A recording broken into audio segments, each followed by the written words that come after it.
lan la xanaa da ngeen a ragal yéen xanaa da ngeen a ragal yéen I never give a dead man I never give a dead man I never give a dead man et ku dégg li may wax gars yi amul bàyyi da asalaamaaleykum wa rahmatullah ana patriote yi ana ñu bëgg Sénégal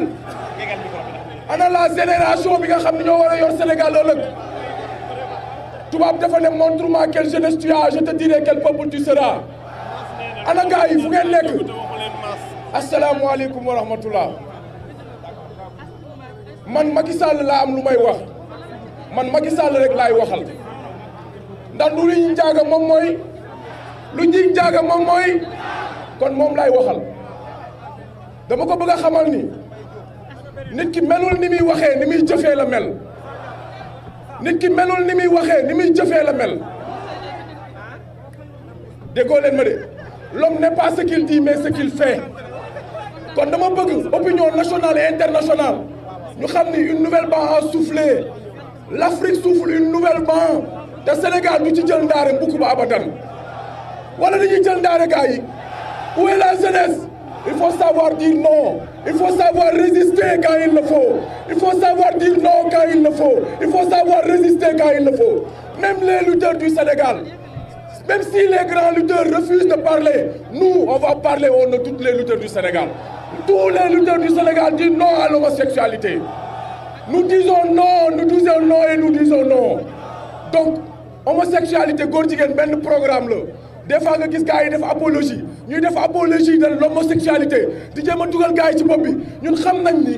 mën nañ ko def sax crime mën nañ ko def sax crime mu am ay crime impunité mais ñun li ñuy wax ñun xam nañ ko des fois nga ni gars yi ñu ne non gars yi bu ñu ko criminaliser sax des fois mën nañ leen jàpp bañ leen tëj garaawul mais ñun agenda la ñuy xeex gars yi ñun agenda la ñuy xeex nu ñu def ba banaliser wala légaliser li nga xam ne mooy prostitution gars yi prostitution muy cagatu ñun dañ ko légaliser sunu réew kon ñun du ñu seetaan ñuy légaliser wala ñuy bayal kenn du fi layam-layami nous disons non donc nag fi may tëjee mooy tout le monde chacun est le responsable de ses actes kenn ku ci nekk yàlla dina la laaj jamono bi ñu bëggee légaliser wala bayal góor jigéen ci Sénégal yow ban taxawaay nga ci amoon yow ndaw bi yow mag bi ban taxawaay nga ci am kon donc il est temps que nous écrivons notre propre histoire Serigne Touba daa bind histoire am dem ñu bàyyi di fàttaliku jaar-jaaru mag ñi di fàttaliku jaar-jaaru mag ñi te ñun duñu def suñu jaar-jaar ñun jeunesse bi kon dama bëgg ñun jeunesse bi ñu taxaw xeex comme un seul homme pour défendre la patrie un peuple un but une foi le Sénégal qui gagne c'est le bon c'est le béni. jërëjëf Kona jërëjëf ah gars yi am nañ ay mbër affaire bi nar ta yomb de jërëjëf Kona ñu jaajëfal ko baax